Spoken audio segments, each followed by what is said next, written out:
Para entender Jesus, leia Kardec. Veja as obras básicas do nosso blog, kardec-espiritismo.blogspot.com.br. No início, a gente trouxe o primeiro slide com bastante informação a respeito dos livros. E se você quiser conhecer a homeopatia, fica aqui a sugestão. Homeopatia é tratamento para o espírito e para o corpo. Né? E o outro é Reflexões com Jesus, desformatou, ficou tudo embolado aqui. É um livro que traz informações sobre como que a homeopatia funciona, como que a gente fica doente, segundo os princípios das leis divinas. E o outro que ficou embolado, Reflexões com Jesus, é uma coletânea de orações, com 53 orações, que às vezes tem momentos que a gente não consegue fazer uma oração. Então é importante que a gente tenha o livro, que a gente dê uma lida, e a partir daquele momento a gente começa a levar nosso tom vibracional, e aí a gente faz aquelas orações espontâneas que devem ser feitas.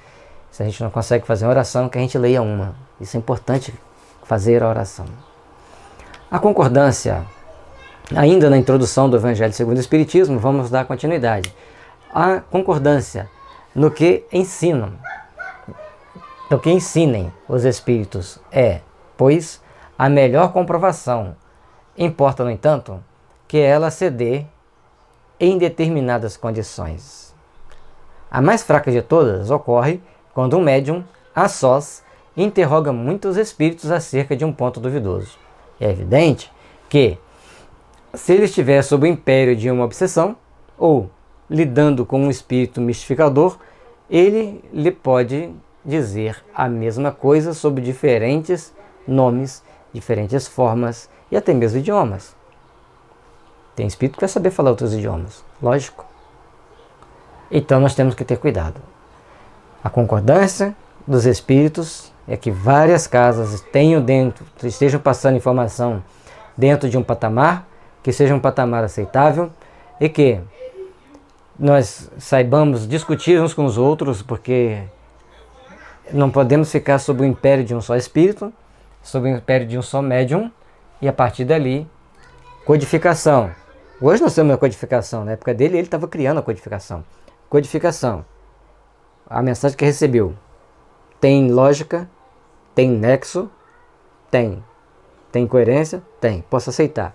Faltou uma dessas, a gente descarta, principalmente quando é um médium só que está recebendo. E hoje em dia é comum estar só um médium recebendo, porque temos poucos médiums dispostos a trabalhar. Esse é o meu entendimento. Tampouco garantia alguma suficiente haverá quando na conformidade que é presente o que a pessoa obter por diversos médiuns, mas no mesmo centro, que podem estar todos sob a mesma influência. Pode ter espíritos diferentes, mas o tronco da informação parte de um só. E por partir de um só, teremos dificuldades de colocarmos para o próximo, para o meio onde a gente está, aquelas informações. Então é importante que os médiuns sejam de centros diferentes, e diferença de um bairro diferente, cidade diferente, para que não tenham interferências pessoais, o meio não seja muito parecido. Então a gente tem que ter sempre essa ideia com relação à doutrina espírita. Por isso que a doutrina espírita tem muita lógica. E o Kardec tinha um bom senso incrível, um bom senso encarnado. E uma técnica fabulosa de comparação, muito inteligente, muito culto, porque ele comparava todas aquelas ali, e a gente fala, poxa, mas essa aqui está tão boa. Aí ele mostra que lá tem um errinho, tem uma parte lá no final do Livro dos Médiuns que tem essas mensagens que, por causa de uma frase, ele condenou a mensagem toda. Isso erro foi do médium. O médium não pode ter erro, né? Mas o médium erra. E aí aquela mensagem que ele cometeu um erro, ela tem que ser revisada, ela tem que ser repensada e até mesmo descartada. Não é porque o médium, o senhor Bambambam João da Silva, que ele tem que... Todo mundo tem que aceitar tudo que ele escreve. Todos têm que passar pelo crivo da razão, pelo crivo do bom senso. Uma só garantia séria existe para o ensino dos espíritos. A concordância que haja entre as revelações que eles façam espontaneamente, servindo-se em grande número de médiuns, estranhos uns aos outros, e em vários lugares. Vamos citar de novo a avaliação dos livros. Então são vários avaliadores, pelo menos 3 avaliadores que não se conhecem, não sabem qual livro estão avaliando. Aí quando o livro está pronto, a pessoa às vezes está na biblioteca e fala assim, eu avaliei esse livro, você também? Quer dizer, daquele ali passou para quem olhou e pelo outro que estava do lado. Mas é importante que a gente saiba que a gente tem que ter, o médium tem que ter humildade para, diante das comunicações, ele saber aceitar as críticas. Que crítica é uma análise. Uma crítica destrutiva, eu não mereço isso. Espera aí. A forma que a pessoa teve para falar. Como você falaria em outras épocas. Então, nós temos que... Ouviu aquela crítica, ouviu aquela contra-informação? Calma, reflita, lê de novo. Num dado momento, aí sim, desse dado momento, a gente vai colocar os pingos nos is e ver o que é realmente bom. Vê-se bem que não se trata aqui das comunicações referentes a interesses secundários, mas do que respeita aos princípios mesmos da doutrina. Prova a experiência que, quando um princípio novo tem de ser enunciado, isso se dá espontaneamente em diversos pontos ao mesmo tempo e de modo idêntico, senão quanto à forma, quanto ao fundo.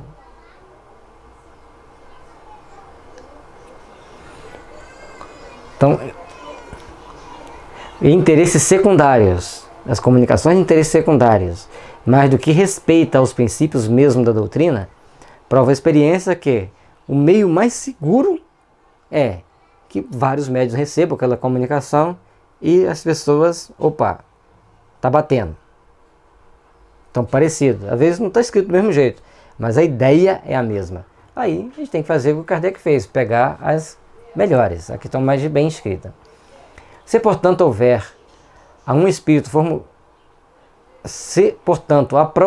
um espírito formular um sistema excêntrico, baseado unicamente nas suas ideias, e com exclusão da verdade, pode ter-se a certeza de que tal sistema conservar-se-á circunscrito e cairá, diante das instruções dadas de todas as partes, conforme os múltiplos exemplos que já se conhecem. Então o espírito vem começando a criar um monte de história, um monte de fantasia. É porque é assim, porque é desse jeito, porque é daquele outro, mas não se sustenta. Não se sustenta porque ele está trazendo a opinião dele, ou de um grupo que ele representa. O que a gente ouve nas reuniões de tratamento espiritual, de espírito que quer destruir cidades, mundos, pessoas, eles estão se destruindo a si mesmo. Quem tenta destruir o outro, quem tenta destruir a obra do bem, está destruindo a si mesmo. Quem vai tentar roubar uma propriedade intelectual de alguém, está prejudicando a si mesmo. Não adianta. Aquilo que o outro produziu é dele. É a capacidade dele. E tudo aquilo que é para o bem, tem a proteção do bem. E, no tanto, não adianta queremos ir contra o bem, que colheremos as consequências de termos ido, mesmo que seja momentaneamente, contra o bem. Foi essa unanimidade que pôs por terra todos os sistemas parciais que surgiram na origem do Espiritismo, quando cada um explicava à sua maneira os fenômenos, e antes que se conhecessem as leis que regem as relações entre o mundo invisível e o mundo visível. Então, no início da doutrina espírita, no momento das cadeiras andantes, falantes, cada um dava uma explicação. Coube o Kardec fazer as observações, fazer as indagações e fazer as investigações e depois fazer as classificações. Quais os tipos de mediunidade existiam, quais os tipos de fenômenos ocorriam, que tipo de espírito promovia esse ou aquele fenômeno. Ao longo do tempo, todos ficaram instruídos. Baseado, mas o que ele escreveu aqui está mais coerente. E aqueles que discordaram? Caíram no esquecimento, porque o bem e a coerência é que predomina sempre. Tem uma estrutura para que isso ocorra. Por mais que a mídia trabalhe para determinadas verdades que não são tão verdades, elas só acontecem pelo tempo que é permitido para resgate de um grupo de espíritos, para reajuste de um grupo de espíritos. Depois, a verdade vem à tona. Assim também na doutrina espírita, no mundo invisível, em todas as situações. A verdade sempre virá à tona no momento em que tivermos aberto e propício a realizarmos o bem. Essa a base em que nos apoiamos. Quando formulamos um princípio da doutrina, não é porque esteja de acordo com as nossas ideias que o temos por verdadeiro. Não nos arvoramos absolutamente em árbitro supremo da verdade e a ninguém dizemos, crede em tal coisa, porque somos nós quem vô-lo dissemos. Kardec, ele era muito bom senso. E ele tinha tanta certeza que ele estava certo que ele julgue, pode me julgar. Não sou dono da verdade absoluta, mas pode me julgar. E certamente por essa postura aberta de deixar que as pessoas o julgassem, ele deve ter corrigido muita coisa que precisava ser corrigida. Certamente. Ninguém, que para cumprir uma missão igual ele cumpriu, ninguém vai vir ao Léo, vai chegar aqui acertando 100%.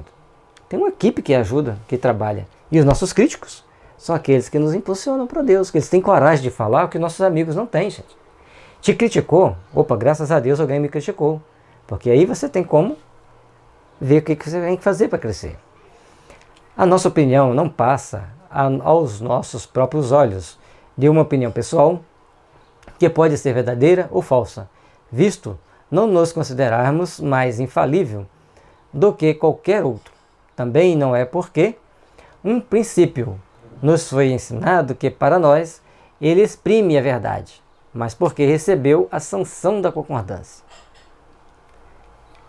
Então naquele momento ali não é porque era verdadeira ou falsa aquela opinião, é porque tinha uma sanção da concordância geral.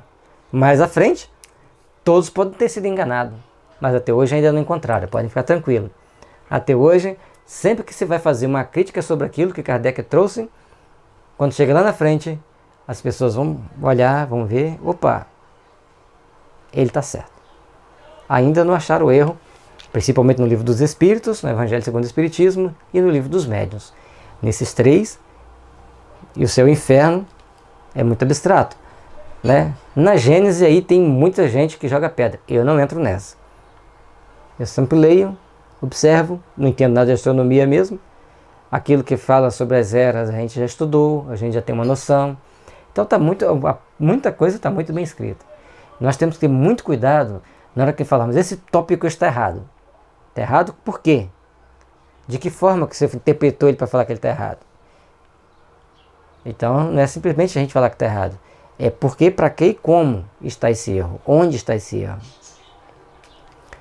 Na posição em que nos encontramos, a receber comunicações de perto de 1.000 centros espíritas sérios, disseminados pelos mais diversos pontos da Terra, achamos-nos em condições de observar sobre que princípio se estabelece a concordância. Esta observação é que nos tem guiado até hoje e é a que nos guiará com novos campos em que o Espiritismo terá de explorar. Nós vamos ter sempre observação dos fatos, que seja de concordância de várias casas espíritas, que passa pela análise de várias casas espíritas. Opa, beleza, é isso mesmo, vamos trabalhar nessa ideia. Nada de querer ser um pioneiro em ideias espiritualistas dentro da doutrina espírita, não. Vamos ter cuidado, vamos ter bom senso. Achou alguma coisa que tem dúvida, vamos conversar com um mais um, com mais outro, até que, chega à conclusão. João está certo ou João está errado. Mas nós temos que ver por um prisma superior, de fazer grandes avaliações, porque muita responsabilidade é botar uma mensagem, toma, segue, é isso aqui agora. Então não é por esse caminho que a gente vai chegar onde a gente precisa. Porque estudando atentamente as comunicações vindas da França, como do estrangeiro, reconhecemos pela natureza toda especial das revelações, que ele tende a entrar por um novo caminho e que lhe chegou o momento de dar um passo para adiante. Então, quando ele pegou todas aquelas informações, todas aquelas comunicações, ele deu um passo à frente. Aí sim, ele criou condições de vamos seguir em frente, vamos seguir por um caminho de fazer o Evangelho crescer, fazer o Evangelho se edificar. Essas revelações feitas muitas vezes com palavras veladas, hão frequentemente passado despercebidas a muitos dos que as obtiveram, outros julgaram-se os únicos a possuí-la, tomadas isoladamente. Elas, para nós, nenhum valor teriam, somente a coincidência lhe imprime a gravidade. Então, se coincidem várias casas espíritas em várias cidades diferentes receberem comunicações semelhantes, aí a gente vai acreditar, aí nós vamos seguir. Mas não vamos simplesmente aceitar, não, vamos fazer leitura, vamos fazer julgamento. É igual o Ramatiz. Poucas pessoas seguiram o Ramatiz, mas ele deixou lá seu corpo de trabalho, seu corpo de livros. Cada um, no seu momento certo, vai chegando até aquelas informações e elas vão sendo úteis para algumas pessoas. Depois, chegado o momento de serem entregues à publicidade, cada um se lembrará de haver obtido instruções no mesmo sentido. Esse movimento geral que observamos e estudamos com a assistência dos nossos guias espirituais é que nos auxilia a julgar da oportunidade de fazermos ou não alguma coisa. Então, conforme vai chegando as informações para a gente, vai sendo entregue, seja de um país, de um centro vizinho, ou de um centro muito distante, de outra cidade, até mesmo de outro país, diante dessas verdades, desses contextos, comparando com as bases doutrinárias, vamos ver se vale a pena ser aceita ou não. Isso é importante que a gente faça. Não é simplesmente chegar e aceitar porque 10 centros receberam. Não, tudo tem que ter seu momento certo, tudo tem seu momento de observação, para que realmente todos nós possamos crescer perante a justiça divina. Essa verificação universal constitui uma garantia para a afinidade futura do Espiritismo e anulará todas as teorias contraditórias. Aí é que, no porvir, se encontrará o critério da verdade. O que deu lugar ao êxito da doutrina espírita, da doutrina exposta em O Livro dos Espíritos, e em O Livro dos Médiuns, foi que, em toda parte, todos receberam diretamente dos Espíritos a comunicação do que esses livros contêm, a confirmação do que esses livros contêm. Então, a doutrina espírita, por que ela teve êxito? Primeiro, ele criou uma boa doutrina, uma boa base, uma boa estrutura filosófica, o Livro dos Espíritos. Depois, o Livro dos Médiuns. Agora, beleza, podemos divulgar? Podemos, vamos fazer divulgação. E aí fez o sucesso que fez, porque muitas pessoas puderam aceitar e compreender, visto que já existiam espíritos passando essas informações. Se de todos os lados tivesse vindo os espíritos contradizê-la, já de há muito haveriam aquelas obras experimentado a sorte de todas as concepções fantásticas. Olha que interessante. Se o seu trabalho for para o bem, for realmente sincero, ele vai ganhar corpo, ele vai ganhar volume. Não precisa se brigar, vai fazendo com aqueles que os aceitem. Mas quando não é para o bem, vai ter uma série de empecilhos, a gente vai ter que ter uma série de cuidados. Nem mesmo o apoio da imprensa as salvaria do naufrágio, ao passo que, privadas como se viram desse apoio, não deixaram elas de abrir caminho e de avançar celeremente. Mesmo não tendo porta na imprensa, mesmo sendo atacada por determinados grupos bem estruturados, bem organizados no início, ela cresceu, aperfeiçoou-se, ganhou um novo dinamismo e hoje ela está aí, a gente está podendo fazer esse estudo. E que tiveram os 12 Espíritos, cuja boa vontade não só compensou, como também sobrepujou ao mal querer dos homens, e na realidade de alguns homens. Assim sucederá a todas as ideias que, encarnando, quer dos espíritos, quer dos homens, não possam suportar a prova desse confronto, cuja força a ninguém é lícito contestar. O confronto entre as teorias espíritas e as já existentes foram intensas, porque todos até hoje tem a sua base, sua estrutura basilar de crença, de aprendizado e de ação. Para você mudar, você tem que mudar todos esses fatores. A crença, o aprendizado e a ação. Então, a pessoa, para crescer espiritualmente, ela tem que abrir mais o seu coração, buscar novos entendimentos, novas perguntas, novas respostas, para que possa, então, estar em condições de estar melhor no contexto social, no conjunto geral, para, mesmo tendo contestação, porque vai existir, ter argumento suficiente para superá-los.